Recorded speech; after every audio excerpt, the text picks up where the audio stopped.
Eh bien, salut à tous, la famille OM Sinity. On se retrouve pour ce GT Actu OM. Un Actu OM, les gars. Donc, on se retrouve avec le frérot Team OM officiel. Comment tu vas, frérot, aujourd'hui? Et comment va tout le peuple marseillais aujourd'hui? C'est la trêve, mais on continue de parler de l'OM. Eh ben, salut la team OM, effectivement, c'est la trêve, mais on parle toujours de l'OM, malgré tout ça, et j'espère que vous allez tous bien. Voilà. Donc les gars, juste avant de commencer ce GT Actu M, donc les gars, comme vous avez pu le voir dans ma chaîne, j'ai fait beaucoup de vidéos audio, etc. Mais à partir d'aujourd'hui, j'ai pris une décision. Comme on dit, je vais un peu prendre ma route tout seul, faire des vidéos tout seul. Après, ça peut arriver qu'une fois par an, deux fois par an, il y a des vidéos duo, mais voilà, ça va être très rare. Donc à partir d'aujourd'hui, je vais me concentrer sur ma chaîne tout seul, comme tous les youtubeurs le font, quoi. Parce que tu vois, c'est quand même ma chaîne. Donc je tiens à remercier tous Mais ceux qui oui, ont effectivement. donc je tiens à remercier tous ceux qui ont collaboré avec moi. Donc c'était un plaisir. Mais, j'ai un projet avec un autre poteau à moi qui est TikToker qui a fait des vidéos sur l'OM. Avec lui, on va commenter les lives, enfin les matchs de l'OM. Donc en live commentary. Et là, je vais être en duo avec lui pendant toute la saison. Les matchs de Ligue 1 et les matchs de Ligue des Champions, ça va être avec ma pote Clem, avec mon pote Rinette et avec mon pote Chukundo. Donc en duo, si vous voulez voir des live duo, ça va être soit en LDC sur mes lives, quand il y a l'OM on joue en LDC parce que je commente avec mes deux potos, ou bien en live Ligue 1 parce que je vais être avec mon pote Karoma pour commenter les matchs de Ligue 1 de l'OM. Donc voilà. Mais sinon en vidéo, on va être en solo quoi. Ah bah oui. Là, effectivement, oui, comme il le dit, du coup, oui, là, à mon avis, ça va être la dernière vidéo qu'on va faire en Joe, car moi, je vais me concentrer aussi sur les réseaux sociaux. Je vais être écarté pendant tout ce temps. Donc, soutenez Nitik Foot qui va continuer ses vidéos en solo. Il va proposer le même contenu, mais juste sans nous deux ou sans d'autres collaborateurs. Il va continuer ses propres vidéos et moi, je le soutiens plus. À part sur les lives Ligue 1 OM, quand l'OM joue en Ligue 1, À je part, vais être avec, voilà. Et en LDC, je vais être aussi avec mes deux autres collègues. Donc voilà, sinon en vidéo, on va être en solo. Donc voilà la famille, voilà, c'est juste pour faire un petit point, comme ça vous savez tout. Donc les gars, on va attaquer ce JT Actu OM. Comme vous avez vu hier, le PSG qui marque à la dernière seconde, les gars, c'était oh là là là là, les gars. On est passé à ça, à être premier pendant la trêve. Donc le classement est le PSG 27 points premier, l'Olympique de Marseille deuxième avec 25 points, Lens, 3e avec 25 points. Strasbourg, 4e avec 22 points. Lille, 5e avec 20 points. Et Monaco avec 20 points, 6e. Donc vous pouvez voir que le classement il est serré. Donc on finit deuxième pendant la trêve. Moi je trouve deuxième c'est bien. On aurait pu finir premier, mais hier Lyon on n'a pas tenu le match. Donc voilà. Mais Mm, on a quand même un gros goal average qui est 17. Donc on a le plus de buts en Ligue 1. Donc voilà. oui, oui, on reste toujours la meilleure attaque de Ligue 1, mais on voit déjà que cette saison en Ligue 1, c'est très intéressant puisque tout est serré. On voit que toutes les équipes peuvent jouer le top 3 et au moins on voit que ça devient plus attractif. C'est un championnat qui est mieux regardé en ce moment que les autres années où c'était le PSG qui était totalement premier avec plus de 20 points d'écart de nous. Là, cette fois-ci, on est qu'à 2 points d'écart du Tout à fait. PSG. Il faut continuer sur ce chemin-là pour qu'on puisse espérer viser la Ligue des Champions ou pourquoi pas le titre si on reste sur cet axe-là. Parfait. Donc les gars, on reste sur le podium. Donc voilà, c'est bien. On va pas dire ouais, je sais pas quoi. Si on aurait pu être premier, bien sûr c'est mieux, mais deuxième les gars, on est dans les objectifs du club. On est dans le podium. Donc voilà. Donc je trouve que c'est bien. Oui, ouais. Oui, voilà, c'est le minimum qu'il faut. Ensuite, les gars, la participation de Aguerd Anis OM est très compromise. L'OM et la sélection marocaine sont en contact à son sujet. Le joueur a confié autour de lui qu'il avait besoin de repos pour venir en forme. Parce que comme on sait, il a rechuté, les gars, le match contre Brest. Il est encore sorti sous blessure. Donc voilà. La date de retour de Naef Aguerd sur Marseille reste encore à déterminer. Mais au moins 15 jours de repos sont nécessaires le concernant. Ah les gars, c'est blessé. Les gars, je trouve que c'est... Là, Voilà. c'est assez difficile pour nous, mais bon, après, d'un autre côté, on le voit très bien que les pépins physiques commencent à se ressentir. Vu qu'on joue la Ligue des Champions en plus de ça, on va enchaîner les matchs tous les 3 4 jours. Donc, c'est assez logique qu'on ait des blessés, mais encore une fois, il faut essayer d'en éviter le maximum, donc pour faire du turnover. Mais bon, on souhaite quand même un bon rétablissement à Naya Fagir. On espère qu'il sera là face à Nice, parce que Nice, ça va être compliqué chez eux, surtout que il risque de jouer en bloc bas. Comme on le sait, c'est le bus. Donc, il va falloir trouver des solutions pour réussir à gagner à Nice et Voilà. rester sur le podium. Voilà, et voilà, comme a dit le frérot team officiel, on lui espère un rétablissement vite et reviens-nous parce qu'on a besoin de toi, frérot, surtout en défense, voilà quoi. Ouais, parce que Gongdobia, je sais pas s'il sera top encore à 100%. Il manque encore des joueurs, et Balerdi, je sais pas si de retour, je pense que oui. Mais est-ce qu'il va être à 100% de son niveau? Ça, c'est une question. Voilà, donc les gars, ensuite, De Zerbi qui nous dit Arthur Vermeeren est revenu plus fort face à Brest, actif, juste, agressif. Roberto De Zerbi a fortement apprécié sa prestation. Donc, bien sûr, les gars, tous les passes qu'il faisait, c'était vers l'avant. Pour moi, les gars, je vais pas exagérer un peu, mais je trouve que c'était en milieu de terrain contre Brest. En tout cas, c'était une masterclass. Il était là à la récupération du ballon. Il était là quand il fallait. Il était là au bon moment. Et il mettait l'équipe vers l'avant. Donc, franchement, ouais. Mais pour moi, il mérite même beaucoup, beaucoup plus de temps de jeu. Donc, voilà. Oui, bah, il mérite d'être titulaire. Pour moi, l'aligner dans le milieu avec Højbjerg et éventuellement soit O'Reilly, soit Gomez, ça m'a l'air intéressant. Pour moi, c'est un titulaire indiscutable. Non seulement il est jeune, mais en plus, il est très performant. Il mérite de grimper en niveau et je pense qu'il va monter en puissance d'ici là. C'est un très bon récupérateur de balles. On l'a vu contre Brest, il se donne des efforts d'aller chercher la balle. Même s'il n'y arrive pas, il se donne des efforts. Et c'est ça qu'on veut, c'est des milieux qui bougent beaucoup. Tout à fait. Ça me plaît, Vermeeren. Donc ensuite, Arthur Vermeeren est présent dans le XL de la deuxième journée de Ligue 1. Donc pour moi, c'est mérité. C'est mérité, les Oui. gars. Il manque Mason Greenwood parce qu'il a quand même fini homme du match. Mais bon, voilà. Mais Vermeeren, il mérite aussi Oui. d'être dans le truc. Mais Greenwood aussi aurait mérité parce qu'il a quand même été homme du match. Donc voilà. Ouais, il aurait mérité aussi. Il y avait aussi éventuellement Rouli qui aurait pu aussi. Bon, Mhm. après, il y avait d'autres gardiens qui méritaient un peu plus. Bon, après, Rouli fait partie des meilleurs gardiens qui auraient mérité d'être dans le 11 de départ Bien aussi. sûr, ouais, ouais, ça oui, bien sûr. Donc ensuite, Mehdi Benassa sur Instagram. Petite trêve et ça repart. Rendez-vous le 21 du 11 et allez l'OM. Donc voilà, Mehdi Benassa qui nous dit que c'est la trêve et que ça repart le 21. Eh oui, bon, on espère qu'avec la trêve, on récupérera tous nos joueurs. Enfin, tout.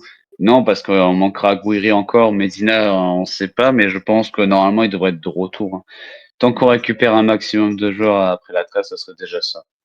Donc voilà, donc ensuite, Mason Greenwood est nominé pour le trophée UNUFP du mois d'octobre.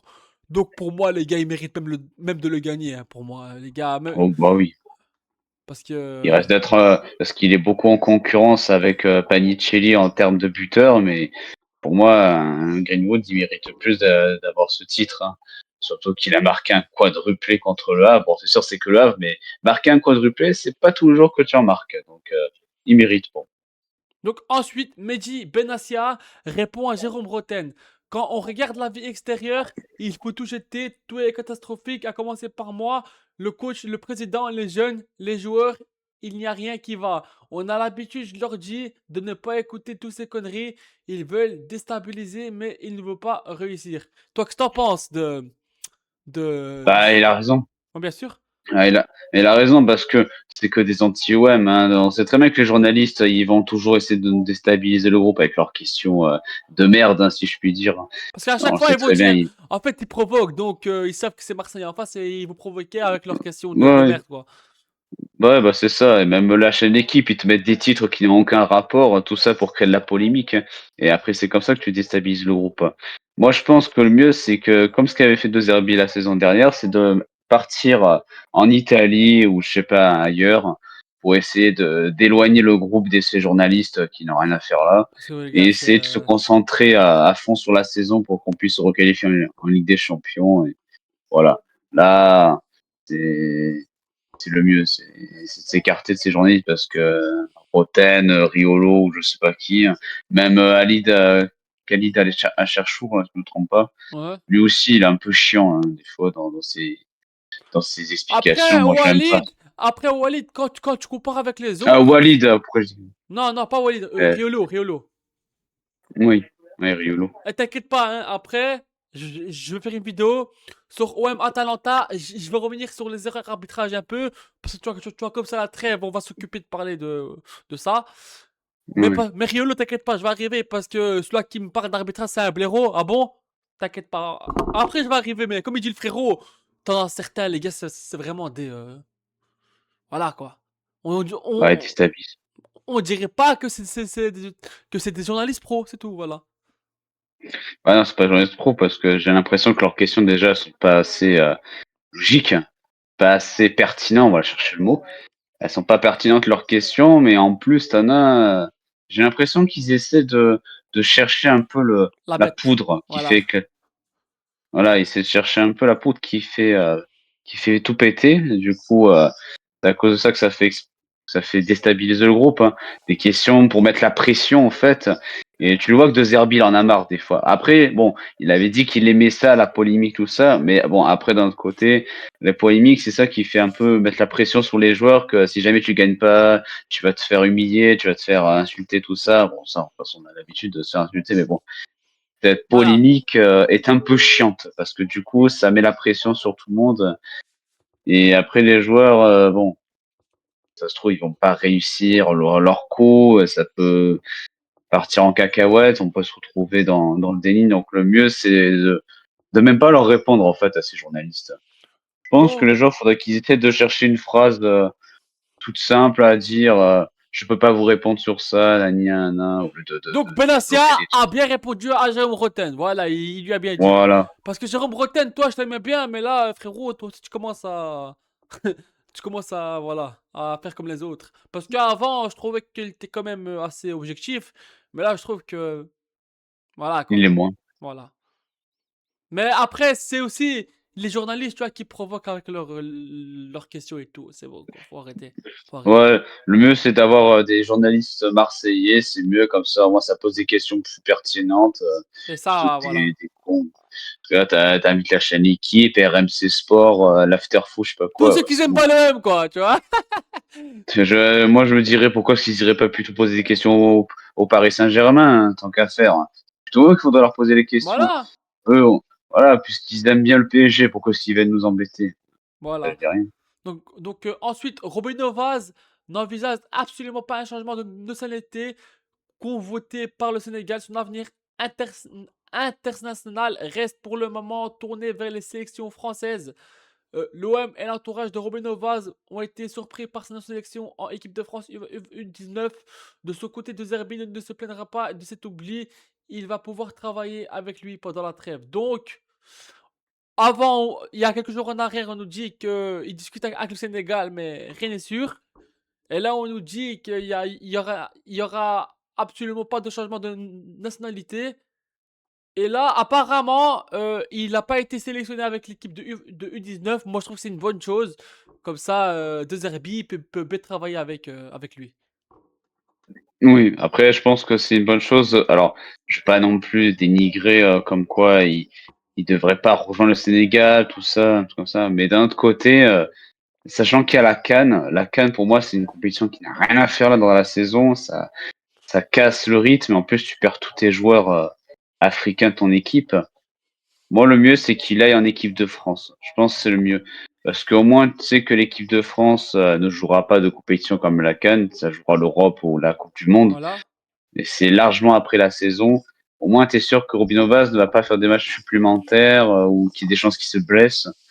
Moi, c'est mieux qu'il rejoigne l'équipe de France plutôt que le Sénégal. En plus, s'il dit qu'il changera pas de nationalité, je pense que le mieux, c'est de rester dans ce chemin-là, hein, de rejoindre l'équipe de France, hein.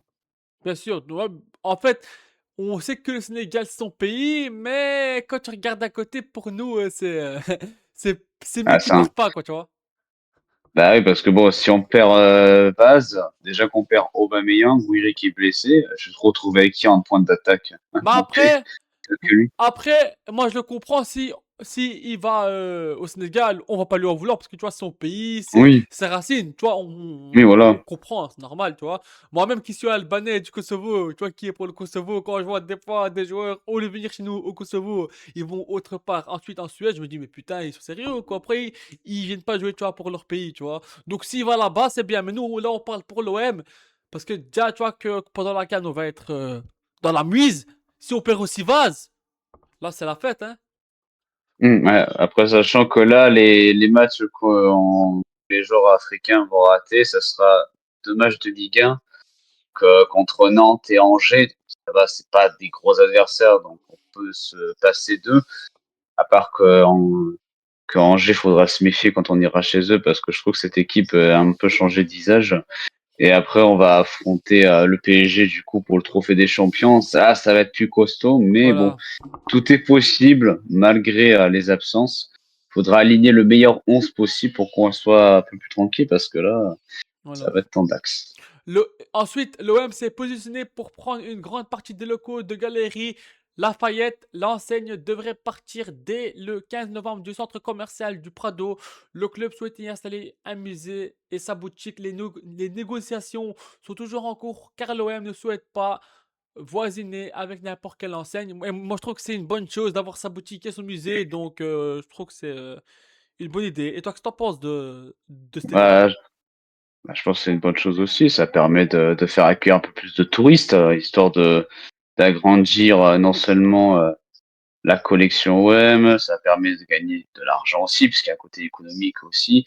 Il y a aussi le côté historique, tu apprends plus de choses sur l'OM pour ceux qui ne connaissent ou, ou pas ou très peu sur l'OM, tu vois, ils peuvent se cultiver. Et puis même pour ceux qui sont déjà très cultivés, ils peuvent visiter pour prendre des photos éventuellement, le partager. Non, Donc, je pense que c'est une bonne chose c'est chouette, de c'est chouette. l'installer. C'est chouette parce que voilà, avoir un musée et sa boutique, tu vois, toujours, c'est toujours Bah quand oui. même intéressant, tu vois. Donc, en plus, tu vois, c'est près du Vélodrome, Mm. donc Et oui, et en plus c'est stratégique puisque c'est un endroit qui est très connu, que les gens vont beaucoup visiter par là, donc c'est une bonne chose. donc ensuite, les gars, on peut dire ce qu'on veut, mais regardez ça. Les 10 derniers matchs de championnat de l'OM au stade Vélodrome, 9 victoires, 1 nul, 0 défaite. Donc, c'est un carton plein. C'est un carton plein en Ligue 1, en championnat au Vélodrome.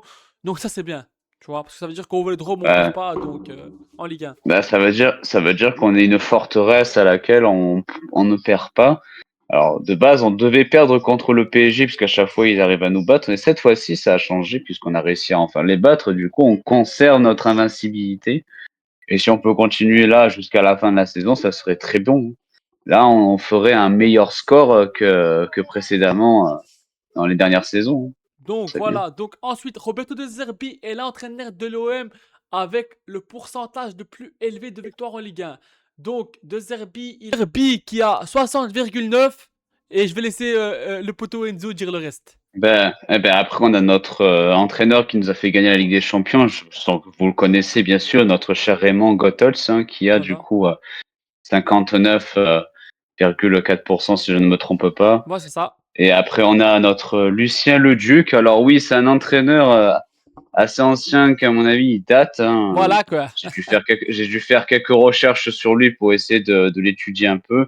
Lui, il a 58,8% de victoire. Et Et pour ensuite finir, on du va coup, passer à Tudor qui a 57,9. Tudor que j'ai quand même beaucoup aimé à l'OM on va dire. Il avait un style de jeu, surtout contre le PSG, on leur a mis, on leur avait mis la fête, je me rappelle. Et de Zerbi, ouais, c'est la Coupe de Et France. De Zerbi qui est en pourcentage le plus élevé en Ligue 1 des coachs de l'OM avec 60,9. Donc on peut dire ce qu'on veut sur De Zerbi. Mais voilà. Des fois c'est vrai qu'il a des petits techniquement bizarres. Ça aussi des fois je le reproche. Mais tous ceux qui disent De Zerbi d'émission, faut arrêter les conneries les gars. Faut arrêter les conneries. Non. Non, c'est un top coach qu'il faut qu'il reste. Il est fait pour l'OM.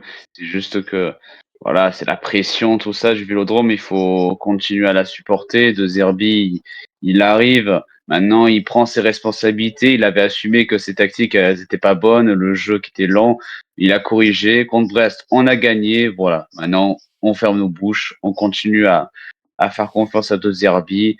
On va voir contre Nice ce que ça va donner. On espère la victoire à tout prix. Voilà. C'est l'essentiel. Donc voilà la famille OM, on se retrouve pour une autre vidéo ce soir comme je vous ai dit pour parler un peu de l'arbitrage OM Atalanta vu que c'est la trêve, on parle de ce qu'il y a quoi. Donc voilà la famille OM, c'était moi et Team OM officiel, donc c'est la dernière vidéo, voilà comme je vous ai dit au début de truc. Mais peut-être un jour on fera un petit live ensemble, tu vois sur ma chaîne quand tous les deux on sera disponible. Donc voilà. Donc voilà la famille OM, Ça marche. allez l'OM, à la vie à la mort les gars, ciao ciao tout le monde, portez-vous bien, allez l'OM. Allez, l'OM. Allez, l'OM. Ciao, ciao.